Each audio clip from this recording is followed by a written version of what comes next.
Dave Smith, iconic interview.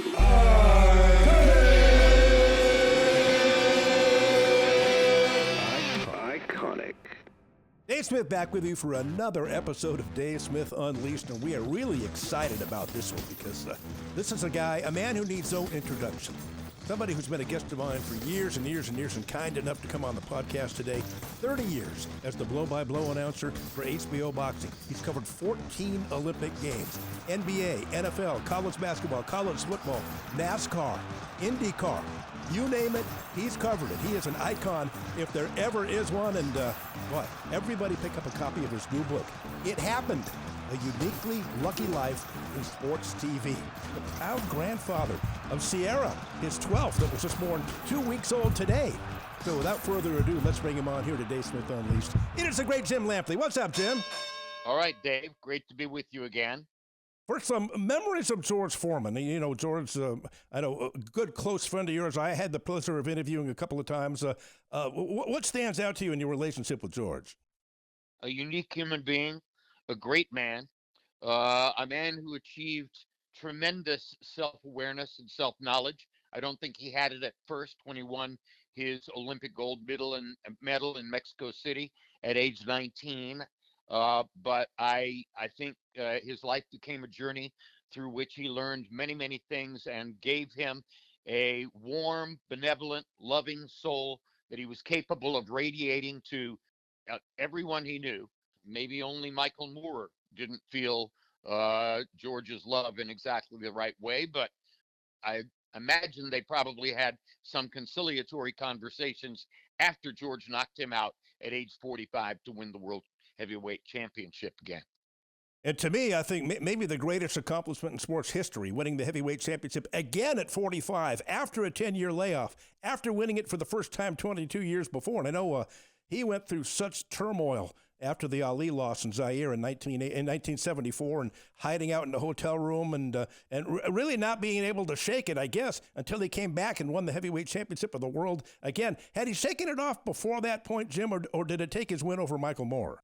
I think it was a part of his win over Michael Moore. I don't think he ever completely shook off the pain and disappointment he felt as the result of the Rumble in the Jungle, and he wanted to erase it in some way. I think that was part and parcel of the whole idea of coming back in his older age persona at a moment when he became a sort of clown prince of the heavyweight division, fighting a lot of tail enders, then fighting non-contenders, then moving up to contenders, and then fighting Evander Holyfield in Atlantic City. And even though he lost the fight, he legitimized himself because he stood toe-to-toe and fought pretty evenly with one of the top two guys in the division, or the top three guys in the division. And that demonstrated that the whole comeback career was not a joke, was not a farce, but in fact could make George into,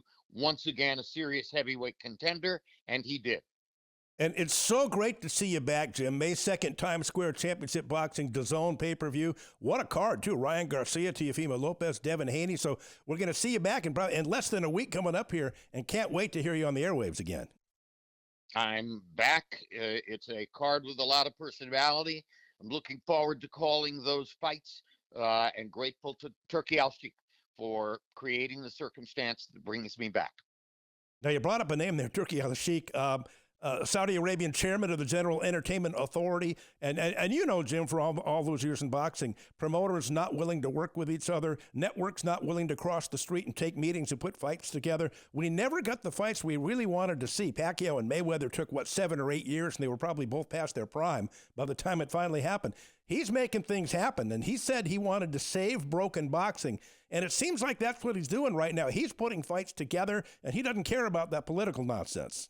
And I'm happy to be a part of it. And certainly Pacquiao was past his prime when he finally got the fight with Mayweather. That was part of the intended formula. He wasn't going to get the fight until he was past his prime. But now Turki is creating the circumstances that prompt competitors to step right up and say, yep, I'll take that fight. Look at what I'm getting paid. You know, I had a long career in sports talk radio, Jim, and I'm still doing work as well. But you, WFAN in 1987, you were the first show on the first station that went all sports. So you kind of blazed the trail here. It was Jim Lampley who started this whole sports talk radio thing going. July 2, 1987, I put WFAN on the air at a studio in Astoria, New York.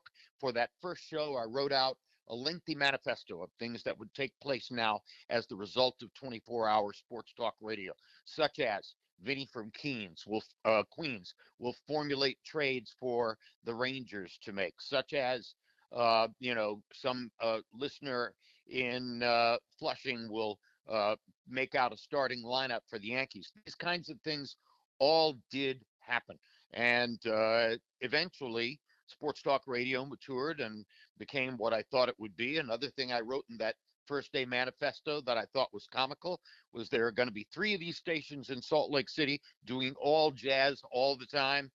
It happened, and on we go with the continually changing world of sports related communications. You know, Jim, I remember seeing you in the early 70s, sideline reporting for ABC. I think you were in your early 20s back then, 14 Olympics, NFL and college football, NBA and college basketball. And we kind of associate you with your 30-year relationship with HBO boxing. But do you have a favorite sport? Is it boxing or is it a different sport? Boxing was always my favorite sport. Boxing was my favorite sport from the first moment my mother sat me down to watch a sports event on television. Basketball is my second favorite sport, and I'm obsessive about basketball, as any University of North Carolina Tar Heel should be. I like football. I like baseball. I was once, as a child, a horse racing expert, not now. But at the end of the day, there are no sports to which I won't pay attention because I just enjoy the phenomenon of human competition. So I was the right guy, for instance, to be Jim McKay's inheritor at ABC Wide World of Sports. And I had to go out for the first few years cutting my teeth at ABC Sports doing all of the crazy wide worlds that everybody else had to do once. I was the guy who did the wrist wrestling 4 times, and the lumberjacks 3 times, and the motorcycles on ice, and the barrel jumping, and the log rolling, and the you name it. I did all that stuff on my way up, and it was a tremendous training ground for me to become a decent enough commentator on human competition. You were there February 25th, 1964, the Miami Convention Center, when young Cassius Clay shocked the world as a 7-8 to 1 underdog against the seemingly invincible Sonny Liston. What was it like in that place? I mean, when Ali actually won, it must have been people must have been absolutely shocked in that arena. Shocked? Who knows? Maybe awe too for a few of them if they realized how great Cassius Clay was going to be. And he showed that night how great he was going to be. He humiliated Liston and basically forced Liston to quit. And it was a tremendous performance by someone who I believe was a 12 to 1 underdog. I don't know, maybe a 22 to 1 underdog. I've seen a lot of upsets in my time. I saw that one. I eventually saw Buster Douglas knock out Mike Tyson. So I'm no stranger to massive upsets. I was in the arena February 22, 1980 for the Miracle on Ice. I didn't call it, but I was there and interviewed Mike Eruzione afterward. You know, when you look back on that Tyson-Douglas fight, when you look back on the facts of it today, it shouldn't have been all that surprising, even though people didn't really know who Buster was and he was a huge underdog, but he got in shape for the first time in his life. He got into great shape and he really showed what kind of skill he had. And Tyson, from what I understand, Jim, didn't train a day for that fight and got drunk every night before the fight, including the night before. Was fooling around with the geisha girls, and in no way was he prepared to fight that night. I knew nothing about Tyson's training. That was all secret and kept secret from us. I've heard stories like that. But I think that Douglas deserves credit for being who he was. And by the way, the notion that Mike was unbeatable, that wasn't true. He'd gone the distance with Mitch Blood Green. He'd gone the distance with James Quick Tillis. He'd gone the distance with Tony Tucker. He had been to the last 10 seconds with Jose Ribalta. If you were a taller fighter with a long right hand that you could bring over the top where he had trouble seeing it, you had a chance to beat Mike Tyson. And very few people recognized that at that time. But I was aware of reality. So was I surprised? Yes. Was I shocked? No. Because if you listen to the names of all the fighters I just talked about with whom Mike went to the distance or went to the last 10 seconds, they were all similar to Douglas physically, and he was the best of them all. He was the best athlete. He was the best physical specimen. He was the guy with the most chance to beat Mike, and he did.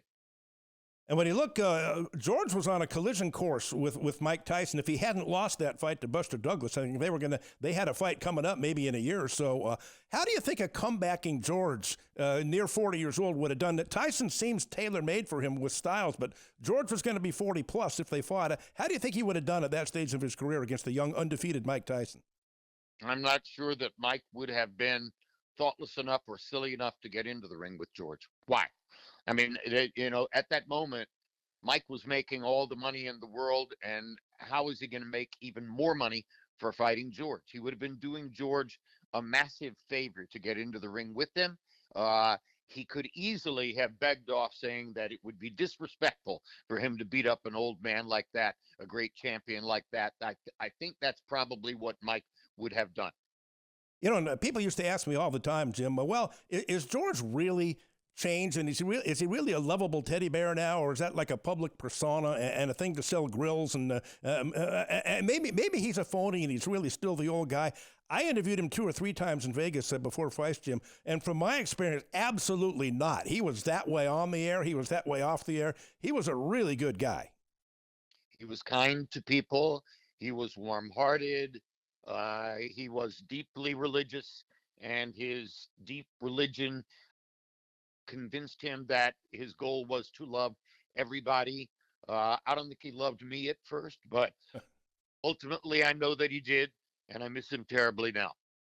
And we brought up Sonny Liston here. He told me some great Sonny Liston stories from 1968 when he just won the Olympic gold medal, and he was living and training in Oakland with Dick Sadler, and Sadler was working with Sonny Liston, and they used to spar every day there.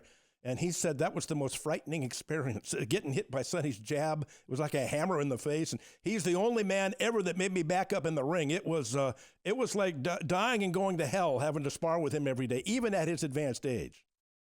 Those are good stories, and that was what Liston once was. He wasn't that by February 25, 1964.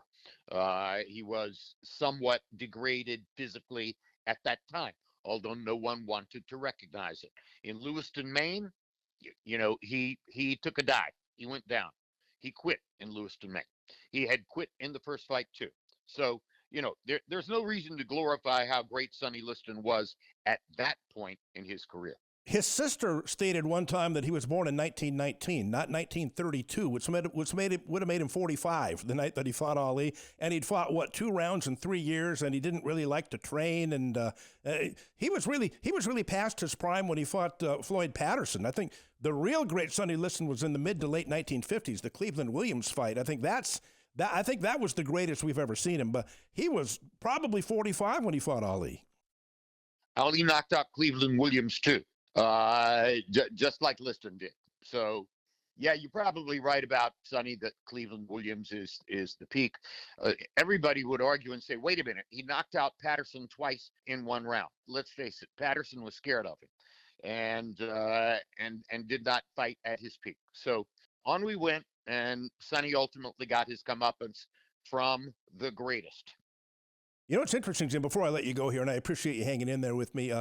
When I first started going to Vegas for fights, it was in the mid-'90s when I first got started in the sports talk radio business. I'm sitting there in a sports book having a couple of drinks, and we're sitting at a table, and it was a bunch of old-timers hanging around. These guys were all in their 70s and 80s, old-school boxing guys. And we got into a conversation, who is the greatest heavyweight of all time? And I was shocked. Every one of them said Sonny Liston. Even after the Ali fight, every one of them said, listen, they said, well, he tanked those 2 fights. He was the greatest ever. There's never been anybody as good as him. He was an old man. I was amazed to hear them say that.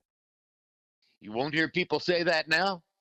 There's nobody left around in that generation to make that kind of overglorious statement about Sonny Liston. You're not going to get me to say Sonny Liston was the greatest heavyweight of all time. So on we go.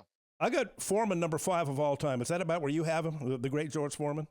I had Joe Louis number 1, Muhammad Ali number 2. Yeah, Foreman would definitely be in the top 5 for me. Absolutely. Well, Jim, I know you got to go. Great stuff. So congratulations on the new book. It Happened, A Uniquely Lucky Life in Sports Television. Great to hear you back on May 2nd, Times Square Championship Boxing. Ryan Garcia, Teofimo Lopez, Devin Haney. Hopefully you work this thing out with Turkey Al Sheikh, and you'll be calling all the big pay-per-views in the future as well. So love having you on, and appreciate you taking the time here, Jim.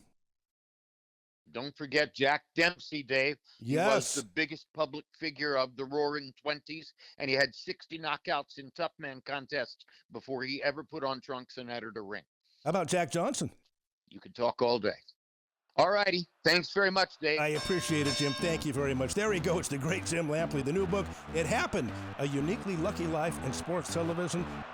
Oh, thanks to our great sponsor here, MTS Transportation, 800-640-6873, 800-640-6873. Reliable, on-time delivery, compliance you can count on, round-the-clock support, superior communication, experienced logistic partners, and mention the Dave Smith Unleashed podcast and get 20% off on your next shipment. So for all your trucking, all your freight, all your shipping needs, there's only one place to call. It's MTS Transportation at 800-640-6873, our great sponsor. Okay, that just about wraps it up here. But again, thank you to all the subscribers. Thank you to all the listeners. Thanks to everybody who's made this first week of Dave Smith Unleashed so great.